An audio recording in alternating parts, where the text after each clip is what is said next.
Assalamualaikum warahmatullahi wabarakatuh. Halo teman-teman, kembali lagi di channelku dan kali ini aku hadir dengan logo yang berbeda, yaitu dengan logo Mitra CN.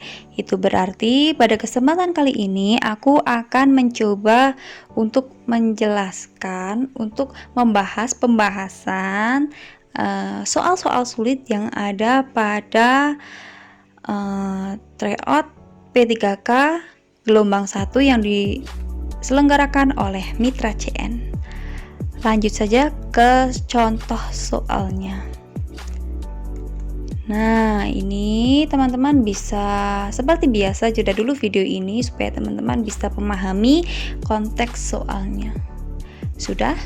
Lanjut ke pembahasan.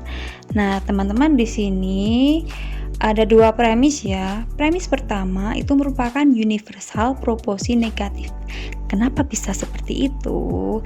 Nah, ini teman-teman, untuk premis 1 ini bisa kita rubah ya menjadi seperti ini. Nah, jadi untuk kalimat tidak ada orang yang bahagia jika dibohongi itu sama saja dengan semua orang tidak bahagia jika dibohongi. Nah, jika kita rubah menjadi kalimat yang seperti ini kan lebih mudah untuk kita simpulkan dengan premis kedua gitu maksudku. Lalu untuk premis yang kedua itu merupakan proporsi partikuler dan positif. Ini ya, ada kata-kata sebagian. Nah, ini teman-teman, untuk premis satunya aku rubah menjadi seperti ini agar nanti teman-teman lebih mudah menyimpulkan. Semua orang tidak bahagia jika dibohongi. Sebagian orang bersedih mau memaafkan. Nah, kedua premis ini dihubungkan oleh term penghubung, yaitu kata tidak bahagia dan bersedih. Meskipun mereka rupanya itu berbeda, tapi makna mereka sama. Itulah teman-teman, kadang itu term penghubung itu tidak selalu sama wujudnya, tapi maknanya sama. Nah, sehingga untuk term penghubung ini nanti bisa kita coret dan kita simpulkan bagian-bagian yang tidak kita warnai. Teman-teman masih ingat kan rumus silogisme? Ketika ada universal bertemu dengan partikuler itu kesimpulannya pasti partikuler. Mengapa di sini menjadi sebagian? Nah, itu karena hukum itu ya, hukum silogisme. Sebagian orang yang dibohongi mau memaafkan. Berarti jawaban yang benar itu adalah yang B. Lanjut ke soal nomor 63. Nah, jadi untuk nomor 63 ini merupakan contoh soal penalaran analitis. Teman-teman bisa jeda dulu video ini untuk memahami konteksnya. Oke, lanjut saja ke pembahasan. Jadi untuk mengerjakan soal yang sejenis ini itu ada banyak sekali cara menyelesaikannya. Ada yang harus digambar dulu, ada yang harus dibuat tabel, ada yang harus dibuat urutan-urutan dan lain sebagainya. Nah, untuk soal nomor 63 ini kita bisa memanfaatkan tabel. Nah, tabelnya aku buat seperti ini ya. Untuk kode itu maksudnya nama-nama ini gurunya yang aku singkat menjadi abjad awalnya saja supaya tidak terlalu panjang. Dan untuk kelas ini karena di sini dinyatakan bahwa berurutan ya teman-teman, dari kelas 1 sampai kelas 6 itu ada ini A sampai F. Lalu kenapa di sini harinya cuma 5?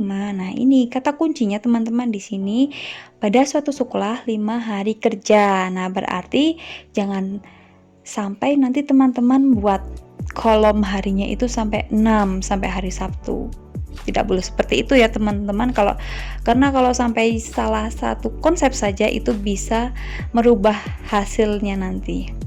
Nah, kita lanjut. Di sini ada peraturan-peraturannya nih. Jadwal UKG kelas 1 dan kelas 2 diselenggarakan pada hari yang sama. Tidak ada UKG kelas lain yang diselenggarakan pada hari yang sama. Berarti diingat-ingat ini ya teman-teman untuk peraturan yang pertama. Untuk peraturan yang kedua, jadwal KKG kelas 4, 5, dan 6 berturut-turut adalah Rabu, Senin, dan Jumat. Nah, kita masukkan ke tabel seperti ini. Lanjut ke peraturan yang nomor 3. Bu Ana memiliki jadwal KKG pada hari Selasa dan memiliki tugas tambahan di hari Senin. Nah, aku tulis nih, ini jadwal KKG-nya Bu Ana, ini jadwal tambahannya. Dan kenapa di kelas 2 aku tulis juga? Karena ingat, peraturan pertama itu menyatakan bahwa jadwal KKG kelas 1 dan kelas 2 itu diselenggarakan pada hari yang sama. Dan ingat lagi teman-teman, di kalimat yang kedua itu ada pernyataan bahwa tidak ada UKG kelas lainnya yang diselenggarakan pada hari yang sama. Lihat, masih ada satu kelas yang kosong dan ada satu hari yang kosong. Berarti otomatis kelas 3 itu jadwal KKG-nya jatuh pada hari Kamis. Lanjut ke peraturan yang nomor 4. Jabatan admin BOS dan operator sekolah tidak boleh diampu oleh orang yang sama. Ini cukup kita ingat aja ya teman-teman. Lanjut ke peraturan yang nomor 5. Kelas 5 harus mempersiapkan penilaian AKM. Penilaian AKM harus dilaksanakan secara terus-menerus setiap hari. Nah, ini aku tulis seperti ini sekaligus dengan yang kelas 6 ya. Karena di sini kan kelas 6 di pernyataan ini menyatakan bahwa kelas 6 harus mempersiapkan kelulusannya setiap hari. Nah, ini aku buat tabelnya seperti ini. Dan di peraturan yang terakhir, cukup kita ingat dulu ya, bahwa yang akan dipilih menjadi admin BOS dan operator sekolah itu harus selalu siap bertugas pada hari Senin dan Kamis. Berarti cari yang Senin dan Kamis kosong itu, nah ini yang B dan D. Nah, sekarang kita baca soalnya.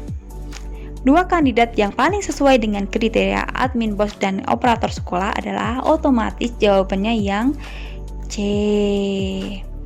Lanjut ke soal nomor 64. Kita masih menggunakan tabel yang sama ya teman-teman. Enak banget kan kalau sudah bikin tabel di awal, nanti untuk mengerjakan nomor 64 tinggal lihat tabelnya aja.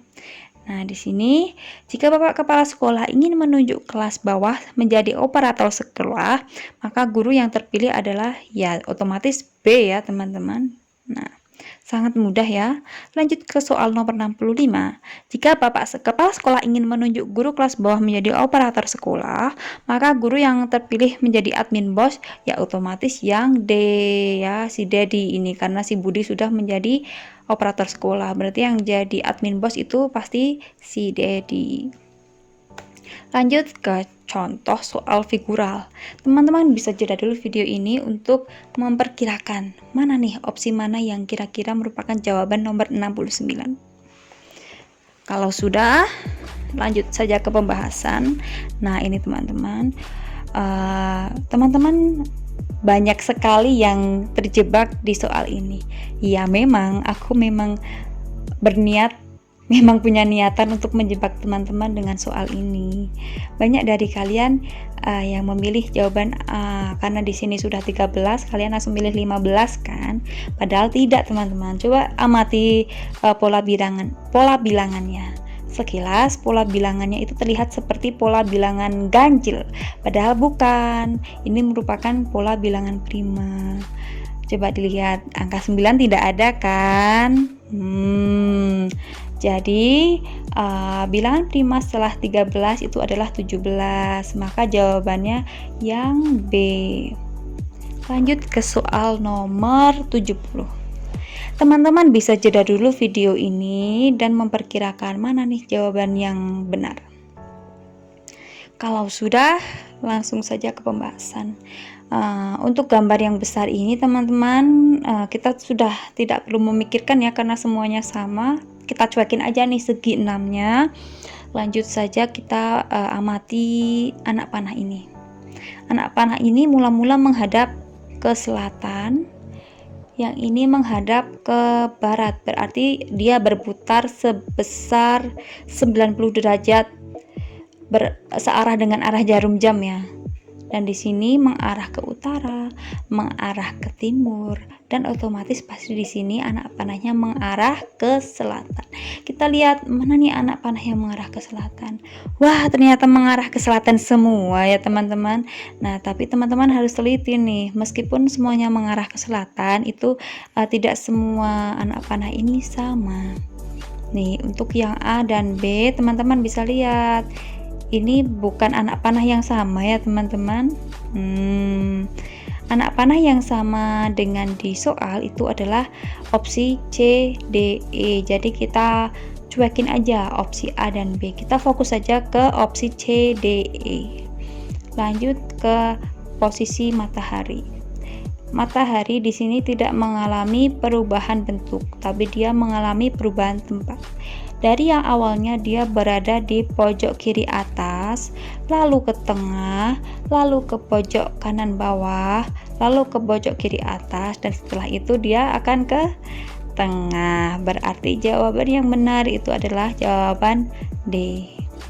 Nah, itu dia teman-teman pembahasan soal-soal sulit dari soal tryout P3K gelombang 1 yang diselenggarakan oleh Mitra CN.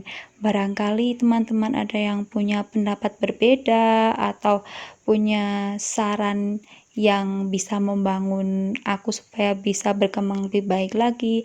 Jangan sungkan-sungkan untuk menuliskan di kolom komentar. Sekian pembahasan dariku, kurang dan lebihnya mohon maaf. Sampai jumpa di next video. Aku akhiri. Wassalamualaikum warahmatullahi wabarakatuh. Jangan lupa like, komen, dan subscribe karena di setiap hari Jumat aku akan membagikan konten-konten yang berkaitan dengan CPNS dan P3K. Sampai jumpa di next video. Wassalamualaikum warahmatullahi wabarakatuh.